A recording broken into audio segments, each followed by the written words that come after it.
started when my sister went for water one day. She didn't return for almost an hour, but we lived alone out here, or so we thought. I still hear her scream sometimes, that ear-splitting cry of terror, and the scene of my father and brother flashing looks of extreme terror before breezing through the door. They came back, glistening blood on their pants and shoes, crying uncontrollably.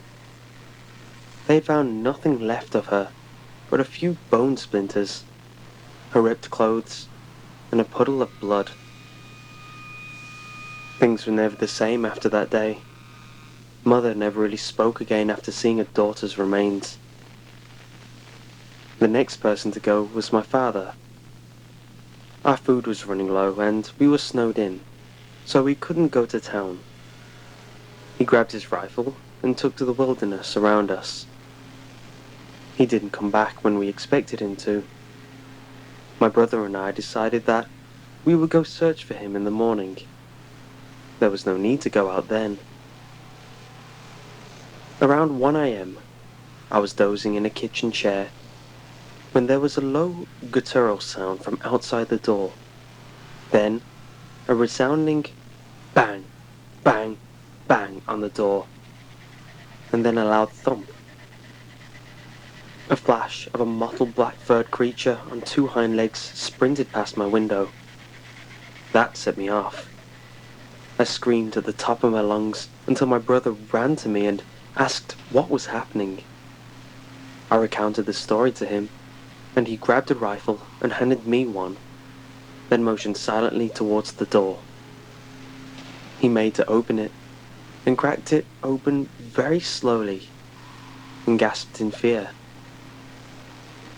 It was our father, or what was left. His corpse was mangled to extreme lengths. Arms were gone, eyes were gouged out, and he was covered in claw marks that dripped crimson. My brother collapsed in horror and shut the door weakly. No one left the house anymore. My mother still never spoke. She just would weakly nod or shake her head to communicate, if even that. My brother would break down at anything that reminded him of our lost family. But what I realized is that whatever that thing is, it's not stopping until it has killed all of us. I feel it. A few weeks had passed. We lived in fear. Some nights we would hear those horrid growls, and we would make sure no one fell asleep that night. Instead, we would stay up with guns in hand until daybreak. One morning, after a long night of paranoia, my brother proclaimed that he was taking supplies and heading away to town. Freedom or death, he said. One of them happens today. He offered to take us with him. I pleaded with him not to go, but he insisted. I told him I would not go. My mother just shook her head mutely. He said he would send for help when he got to town, and to keep everything locked. Don't you dare leave. Don't you even stick your nose out of that damn door, he said. I know I was only 10 months older than him, but I felt awful about him being the one who was going out. I knew it was going to get him. I knew. That night, he walked out just before dark fully struck, having made sure we were okay and had supplies, and began the nightmarish walk to the car. He got to the car and opened the half-frozen door after a few violent tugs on the handle. It was then that I heard the sound that unnerved me on the spot. He turned the key, and as the car started, a blood-curdling scream lit the night air. The beast left the trees from the side opposite my brother. The creature must have been almost 8 feet tall, with a mangled black wolf's face and body, but walked on its own 2 legs, or rather, sprinted. My brother opened his eyes in fear and smashed his foot into the gas pedal. The thing pounced onto the car and violently smashed his window. My brother steered wildly, trying to get away from the creature, but he crashed his car, smashed it into a tree. And if that didn't kill him, the beast reached into the car and pulled the still, squirming body out of the car. The creature looked right at me through the window from a distance, before slicing open my brother's stomach with razor-sharp claws. Blood dripped from his body and he went limp. The creature walked slowly towards the door, knowing he wanted me to fear him. He knew I was frozen. It reached the door, and I hugged my rifle tight. There was a thud, and another 3 bangs, although they went slowly this time. Bang, bang, bang. Then it screamed its chilling scream, like that of a banshee, and stampeded off to the woods. I couldn't open the door to retrieve my own brother's remains. I haven't slept since then. I just watched the door and listened for him, waiting for him to come back. It's just me and my mother now. She doesn't eat, sleep, or drink. She hasn't moved from her chair in 3 days. Until her death. I don't think she ever moved again, actually. It was a long night. 4 days without sleep. I've heard the growls every night since my brother's grisly demise. But tonight, they were louder. It was tonight he would attack. I knew it. I loaded my rifle and waited for it, thinking he would come through the door or the window in the kitchen. I was wrong. My mother sat in the other room, but even with my phobia of it, I let her be. It was late when I began to hear the scraping along the side of the house. 4 times he circled. We were trapped, and he knew it. It stopped, and my heartbeat quickened. As if in slow motion, I realized where he had stopped just a moment too late. Right next to the side of the house where my mother was. I knew my fears were true when I heard the disheartening sound of the window shattering in the other room. As I rooted, I heard the beast's call and dropped to my knees. I saw him walk to my mother, and in one stroke took her throat, and within a heartbeat, her chest. He screamed and dove from her room. This was just a few short hours ago. The scrapings are starting again. To whomever finds this, leave. Quick. Don't look back. Oh God, the scraping stopped. I don't have long. These have been my final thoughts, and the last ones I'll ever have. Please heed this warning.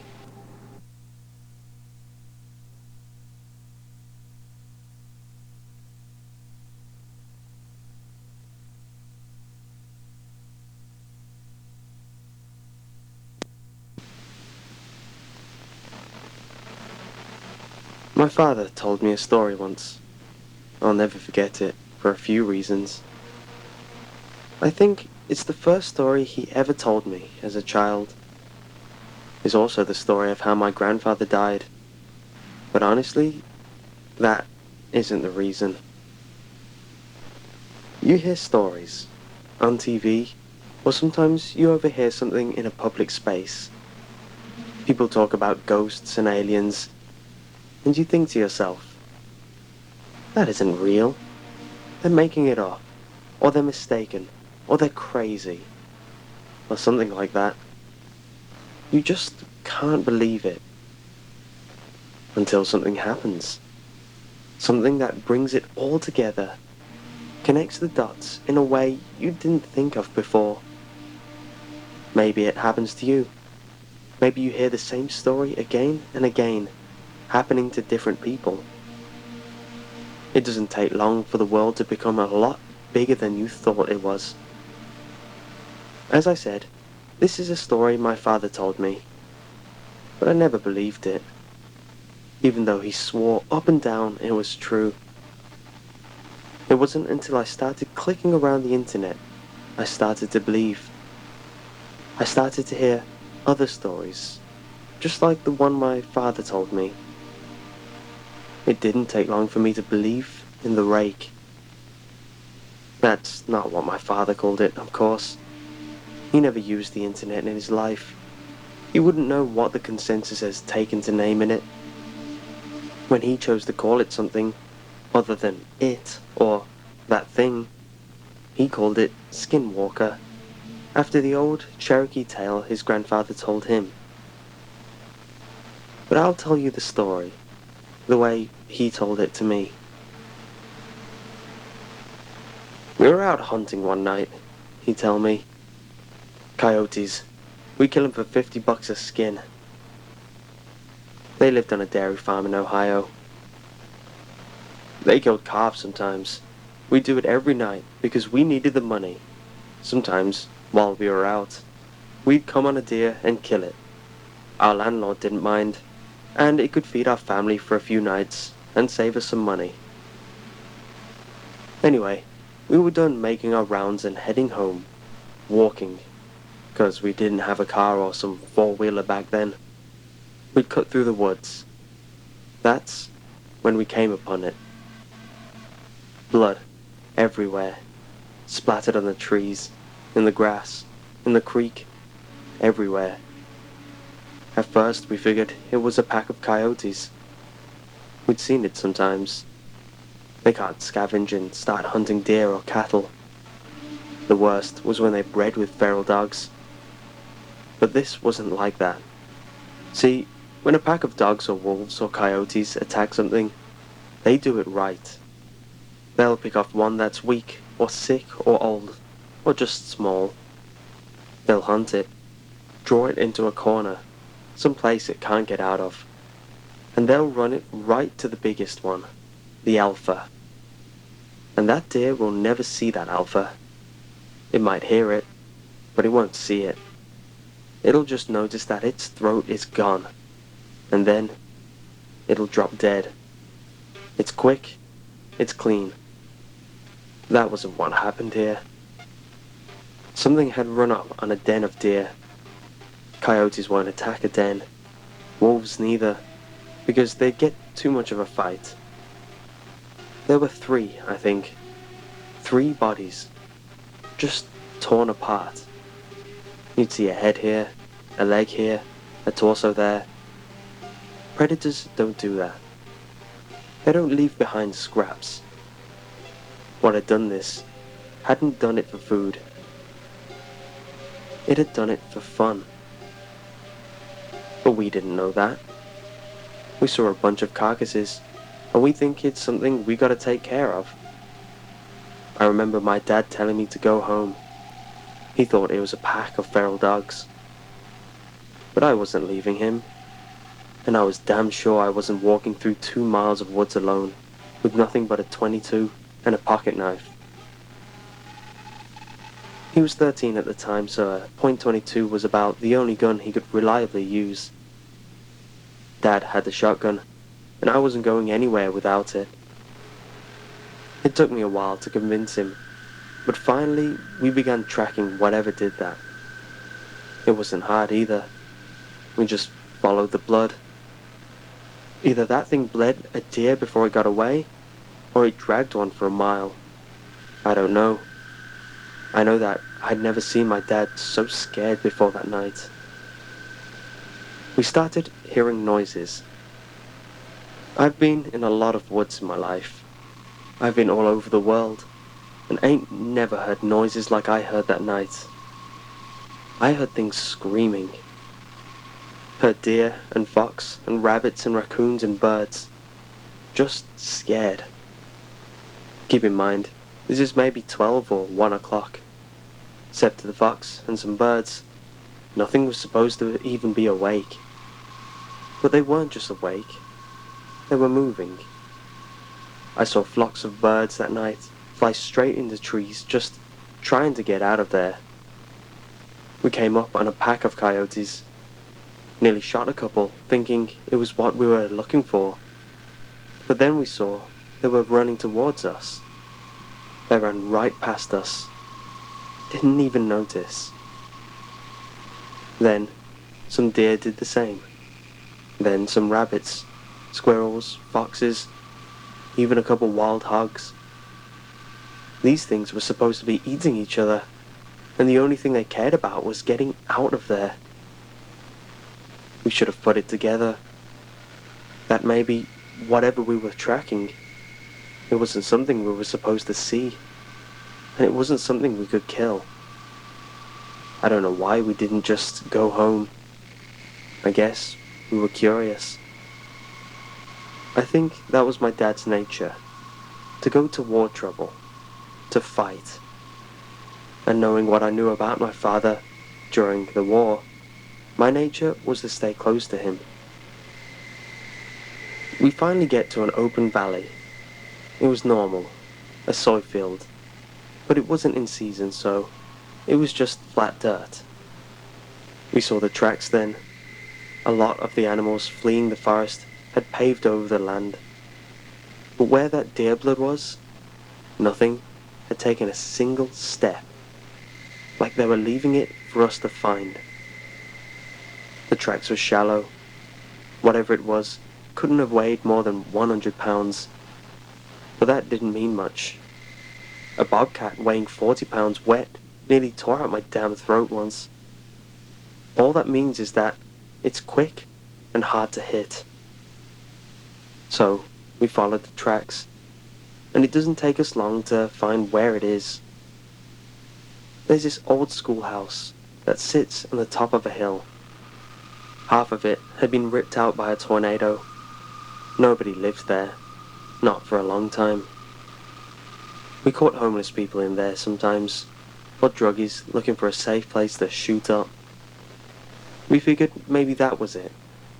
Maybe it was some sick kid riding a high. But we didn't think that for long.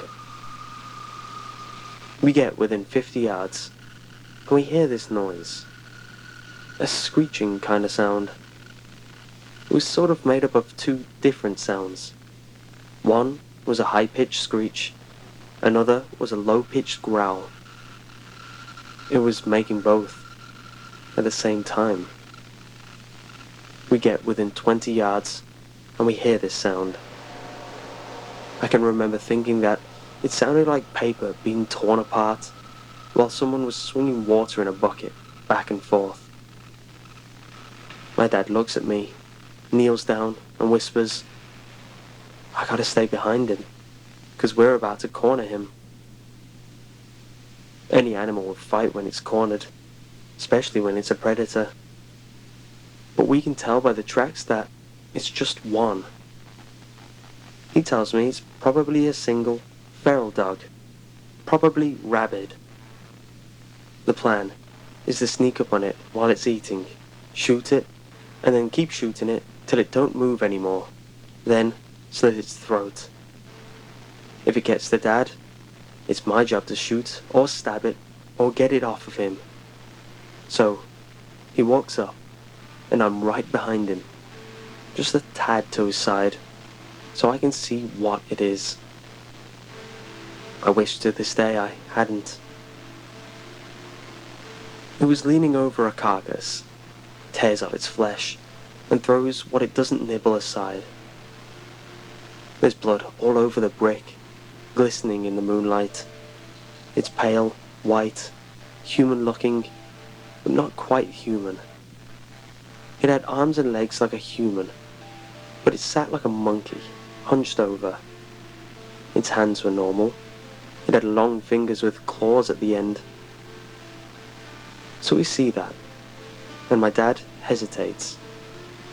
He wasn't about to fire on a person, so he clears his throat to try get it to turn around. I swear to God, all the noise just ceased. I'd never heard true silence before that, and not after it. But for 2 seconds, Nothing. Nothing made any noise, which made it all the louder when it turned around, made this shrill cry, and jumped on Dad. He got a shot off. I think he missed. If he hit the thing, it didn't mind. But it was on him, tears part of him off. I start shooting it with the 22, point blank, but it barely bled the thing. I got off 5 rounds, and then I started hitting it with a gun butt, but it wasn't budging. It didn't even register that I was there. It clawed at my dad, taking off bits of his flesh. It started on his torso, ripping off the skin, his tit, and then moved up. It tore off his throat. It tore off his nose, his eyes. It scalped him. Then it started digging in and ripping off the bottom half of his jaw, the little bones, and that tube in your neck, then his ribs.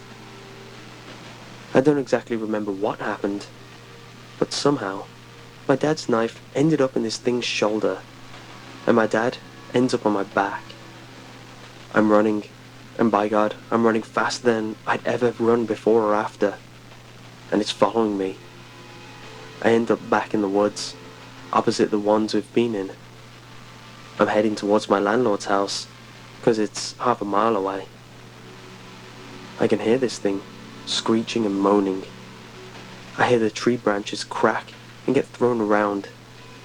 It sounds like someone's taking an axe to every single tree I pass. It's cracking so loud and often, but I just ain't looking back.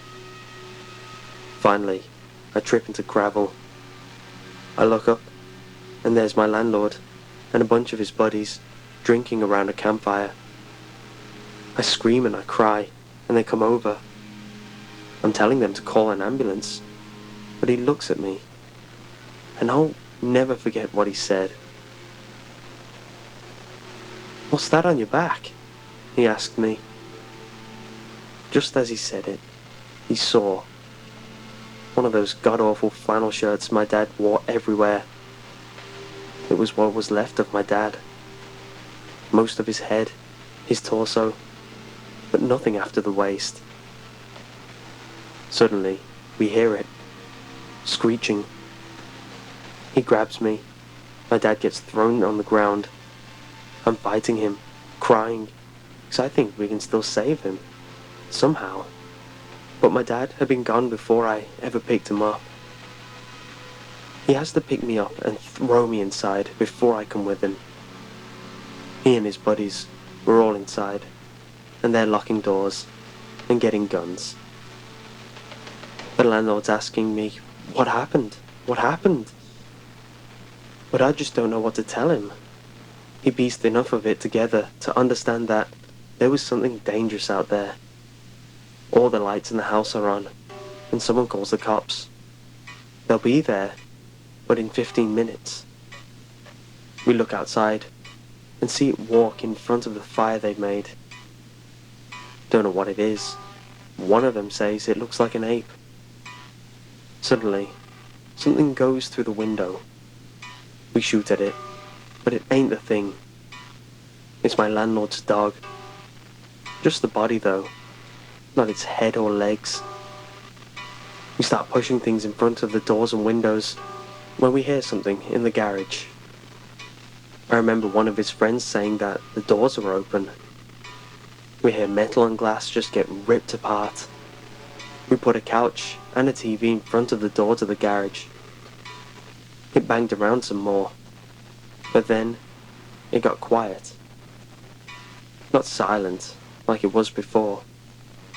We could hear it move around some, and the guys were talking, making sure the guns were ready. Someone hands me a pistol. No sooner did I cock the hammer back, did we hear something shatter upstairs. Then we heard it screech again, except now it was louder, and it didn't echo and fade out, because it was inside.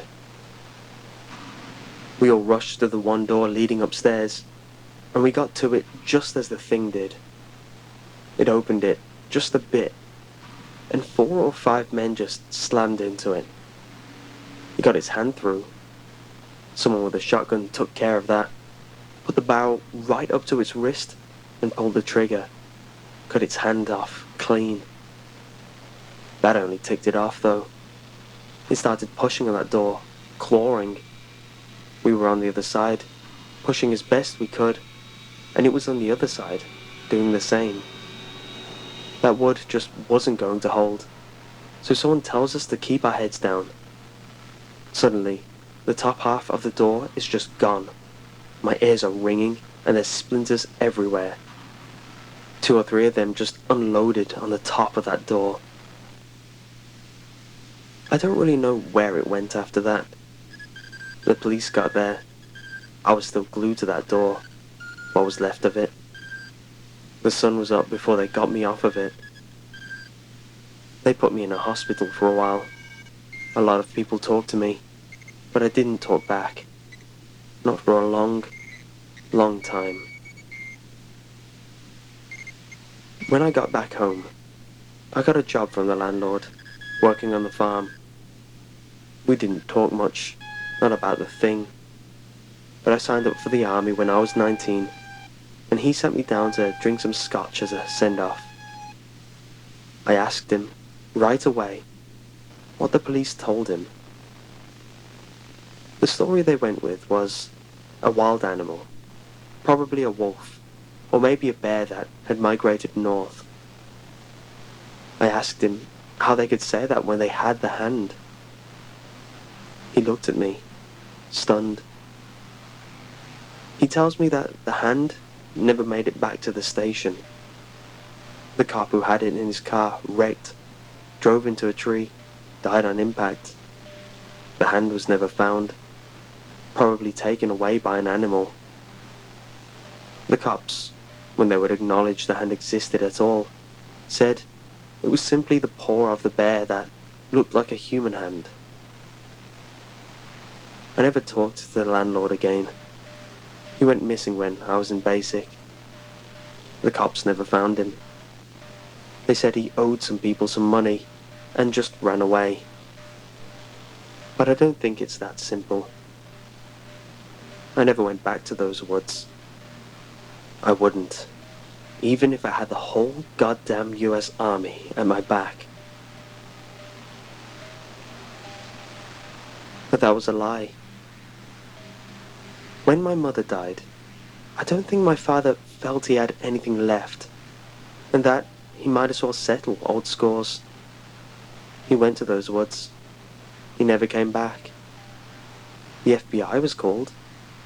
They did a show for everyone involved, but I knew they weren't really looking.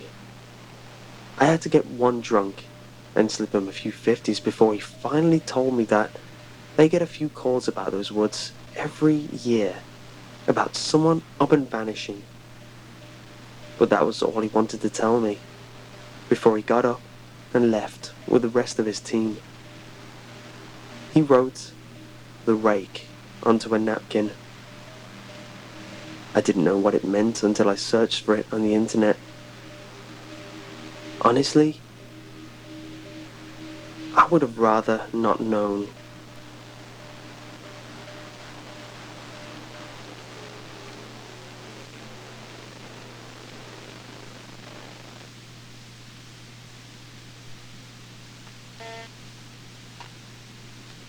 I like the desert at night.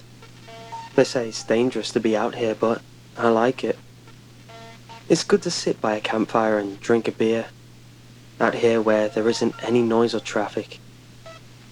You can see all the stars because there aren't any electric lights that chase them away. Sometimes the wind sings to you, but then somebody usually comes along and messes it up somehow. Mostly it's drunks who want to beat you up because you're from the reservation. So when I heard pebbles shifting somewhere off to my left, the hairs on the back of my neck started to tingle, and my hand inched closer to my bowie knife. The figure that came walking out of the darkness didn't look very threatening. Just an old man, wearing a traditional Navajo clothing and leaning on a crooked walking stick. as he shuffled quietly towards me. "Getting cold," came the old man's voice, dry as the desert. I expected him to say more, but instead, he just sat down across the campfire from me, laying the walking stick casually across his lap.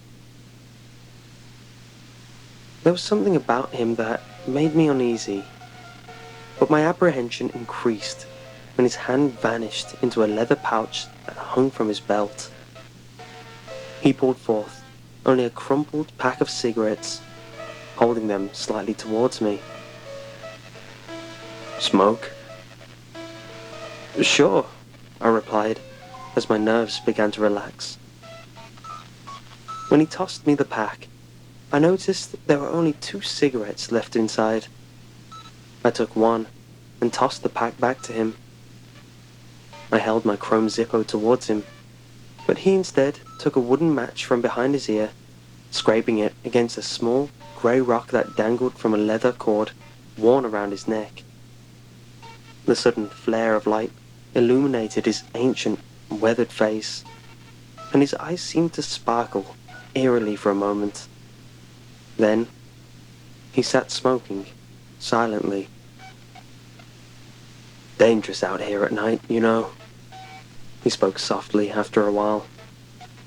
"Lots of things come out at night, even things nobody believes in anymore. They still come around sometimes." I smiled a little. "You mean ghosts and goblins?" "Maybe ghosts," he answered, after considering it a moment. "Not goblins, I don't think. Not even sure what a goblin is. But there are other things too. Things like the Skinwalkers. You know about them?" A sudden chill ran the length of my spine as the old man studied me quietly. "Mom used to tell me stories about them when I was little," I mumbled. "Then you know what can happen," said the old man. "They take the shape of a man and wear the skin of a man, but they're really more like an animal underneath. They have powers too. Folks used to say only a shaman could defeat them." He turned his attention to the campfire. His image seemed to ripple behind the waves of heat rising from the flames. Embers danced around him like angry red fairies. "Lots of other things out here too," he continued. "The Wendigo, the Chupacabra, all sorts of things. They don't come around much anymore, but sometimes they do." Silence settled over us like a damp woolen blanket. The campfire seeming to begrudge us what little heat it was providing.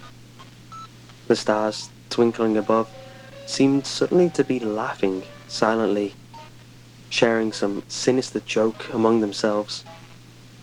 The thin slice of moon sank behind a lone cloud bank, as though unwilling to witness whatever might transpire. The beast attacked us without warning. I felt claws sink into my back as a great weight fell upon me.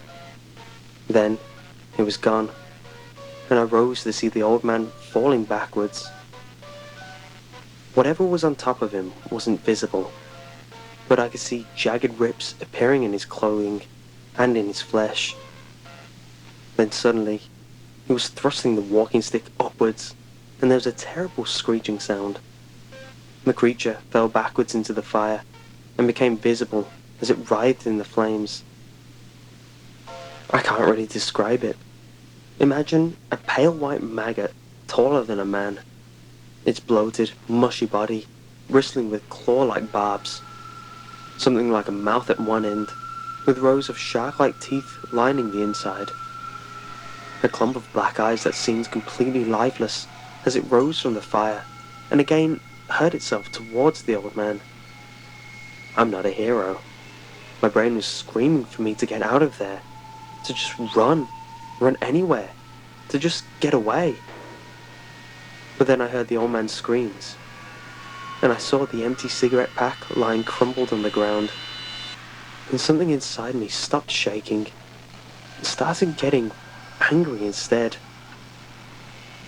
I tore away my clothes, and then tore away my skin as well, revealing my true form. I was springing towards the ugly monstrosity before I really had any time to think about it, which is probably just as well. As I struggled with the creature, attacking savagely with my own teeth and claws, I caught a glimpse of the old man, rising weakly to his feet. His walking stick was beginning to glow faintly, casting an eerie green light upon him as he moved forwards. He plunged the stick deep into the creature's side. The thing stopped biting at my face and made that deafening screech sound again. But this time, it didn't stop screeching for a long time. I'm not sure if it died or just went someplace else when it faded from view. I hope it died. The old man reached down to recover his walking stick from where it had fallen, watching me carefully. It's difficult for me to speak when I'm in my true form, but I can manage if I concentrate. What was it? I managed to ask. No idea, he answered with a puzzled frown. We stood, staring at each other for a moment. You gonna need a new shirt, I pronounced quietly, pointing a talon at his torn and ruined clothing. That's nothing, he chuckled. You're gonna need new skin. But then his smile faded. His grip tightened on the walking stick as he studied me in the campfire's flickering light. You can relax, I lisped. Shaman skin won't work on me. His eyes drifted uncertainly to his walking stick. Still, he said softly, I'm supposed to destroy you. Yep, I hissed. Same here, old man. We continued staring uneasily at each other for a moment longer. Then the old man's smile slowly returned. Crazy world, ain't it? Crazy world, I agreed. As he turned to go, I glanced around and saw the shredded remains of my jacket. Snagging it with a claw, I turned back towards the old man, shuffling away into the darkness. Hey, Pops, I called quietly, tossing him the fresh pack of cigarettes that had been in my jacket pocket. I think I managed something like a human smile. He nodded thanks, and then vanished into the desert night. I sat back down beside my campfire. A million stars twinkled overhead. They say it's dangerous to be out here alone in the desert, but I like it. Sometimes the wind sings to you, and all you can do is sing back.